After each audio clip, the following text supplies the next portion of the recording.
Sesaat lagi Anda akan mendengarkan program Renungan Sahabat Seperjalanan bersama Pendeta Wendy Pratama. Selamat mendengarkan.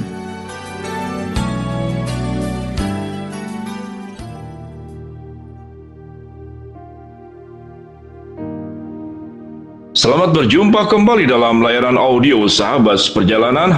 Tema renungan saat kita dengan judul Kematian Tubuh atau Kematian Roh. Kematian tubuh atau kematian roh. Firman Tuhan terambil dalam 1 Petrus pasal 3 ayat 17 sampai dengan ke-19. Sebab lebih baik menderita karena berbuat baik jika hal itu dikehendaki Allah, daripada menderita karena berbuat jahat. Sebab juga Kristus telah mati sekali untuk segala dosa kita. Ia yang benar untuk orang-orang yang tidak benar, supaya ia membawa kita kepada Allah. Ia yang telah dibunuh dalam keadaannya sebagai manusia, tetapi yang telah dibangkitkan menurut roh, dan di dalam roh itu juga ia pergi memberitakan Injil kepada roh-roh yang ada di dalam penjara. Mari kita berdoa. Bapa yang di dalam sorga, kami ingin belajar bahwa kematian bukanlah hal yang menakutkan, yaitu kematian fisik. Namun kematian yang menakutkan adalah tatkala kami mengalami kematian secara rohani. Dalam nama Tuhan Yesus kami berdoa. Amin.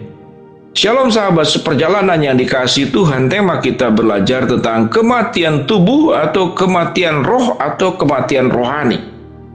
Ini dua kematian yang sangat berbeda. Kalau kematian tubuh kita tahu dengan jelas, orang proses menua, orang karena sakit, penyakit, karena kecelakaan. Dan ada kematian yang mengenaskan yang kita dapat berita bagaimana seorang pegawai membunuh majikannya. Majikannya dibunuh lalu dimasukkan ke dalam tanah kemudian dicor. Sewaktu dicor ada bagian tubuh tertentu yang tidak tertutup karena semen dan pasirnya habis. Kenapa majikannya dibunuh? Menurut pengakuan daripada pelakunya adalah yang termasuk pegawainya yang baru kerja 1 bulan. Karena majikannya ini sangat suka sekali main tangan, main kekerasan fisik. KTP-nya pun ditahan oleh majikannya. Kemudian kalau pegawai ini berhenti bekerja, diancam, kamu akan dihabisi. Itu kata majikannya, bayangkan. Sehingga dendam ini yang membuat nekat pegawai ini melakukan pembunuhan kepada majikannya, mengambil semen, mengambil pasir di tempat majikannya sendiri. Kemudian dicor setelah dibunuh. Dicor, bayangkan sahabat seperjalanan. Orang mengalami kematian jasmani karena perbuatan yang menyakiti orang lain. Setiap orang akan mengalami kematian sebagai orang jahat ataupun sebagai orang baik. Tapi ada orang yang kematiannya itu bukan dicor karena dendam dan sakit hati, tapi karena dirinya adalah orang baik. Orang yang banyak melakukan perkara-perkara yang memikirkan berdampak kepada orang banyak, termasuk pahlawan-pahlawan bangsa yang ada di setiap negara yang diingat karena dirinya mengorbankan nyawanya, tubuhnya untuk keselamatan dan untuk kemerdekaan bangsa. Demikian juga ada orang-orang yang berjuang memperjuangkan kehidupan kita, mati pun tidak masalah. Namun pada akhirnya orang jahat, orang baik, dia akan mengalami yang namanya kematian jasmani. Jadi dua-duanya akan mengalami perkara yang sama.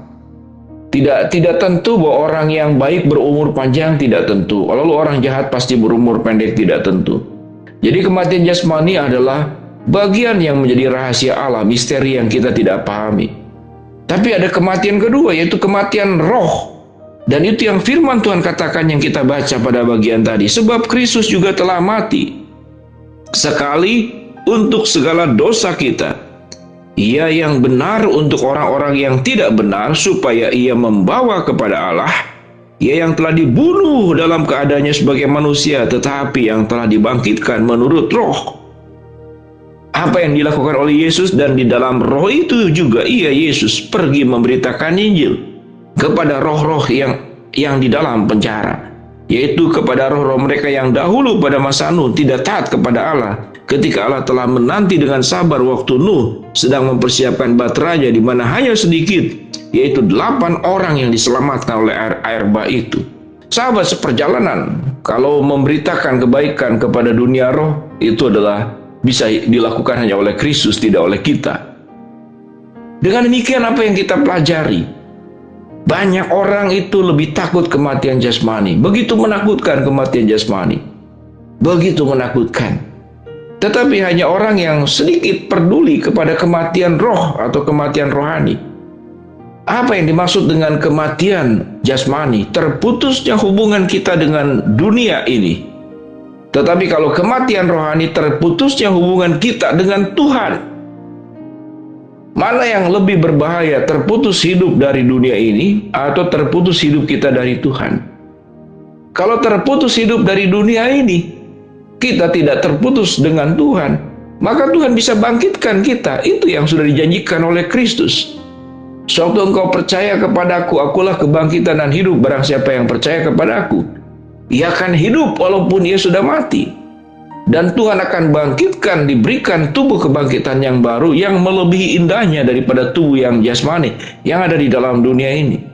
Dengan demikian sahabat seperjalanan, apa yang kita pelajari daripada renungan ini? Yaitu jangan salah fokus.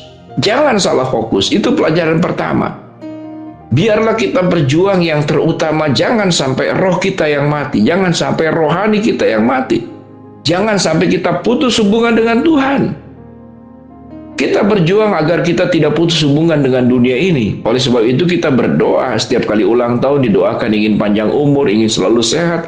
Tidak apa-apa, itu sebuah doa yang baik.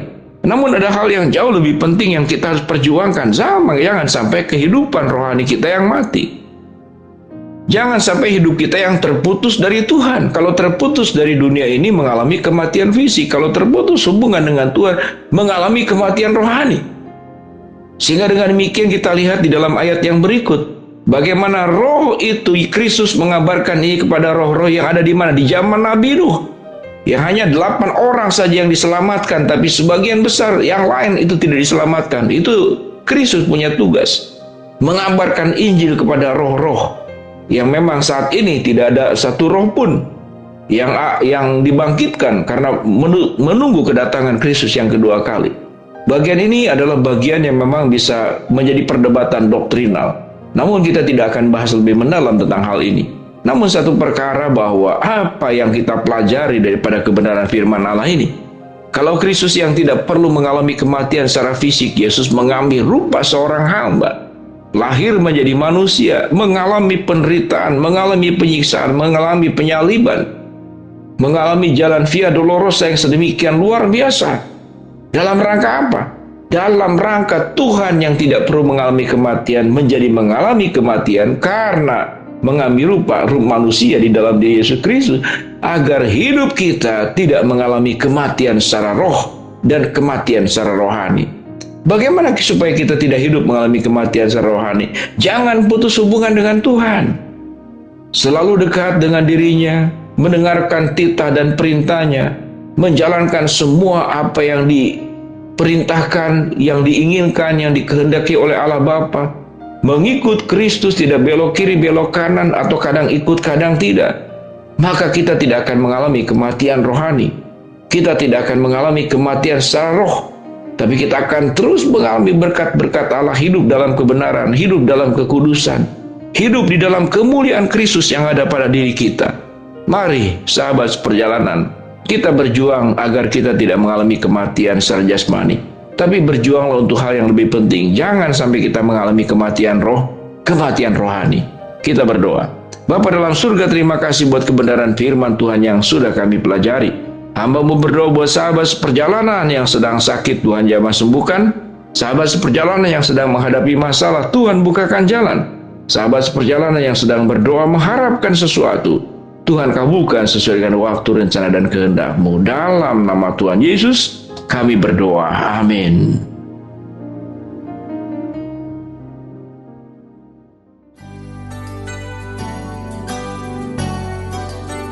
Anda baru saja mendengarkan program Renungan Sahabat Seperjalanan bersama Pendeta Wendy Pratama.